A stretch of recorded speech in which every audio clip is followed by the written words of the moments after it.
رمضان نرقى بك رمضان عدت لنا رمضان. 40 حدیث نبوی در فضیلت رمضان.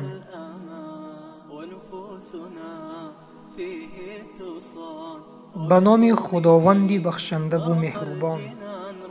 از المؤمنین عایشه خداوند از او راضی باد روایت است که پیامبر اکرم صلی الله علیه و سلم فرمودند: شب قدر را در شبهای طاق دهه آخر رمضان جستجو نمایید.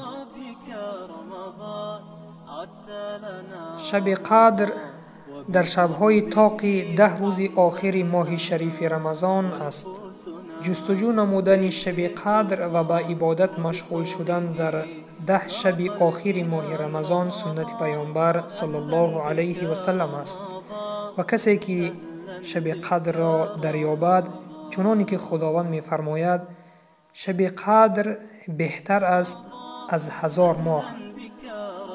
یعنی کسی این شب را دریابد و آن طاعت و عبادت هایی که در این شب انجام داده است به مقدار 1000 ماه ثواب را می گیرد. فيه تصان وبصومه نرقى الجنان رمضان.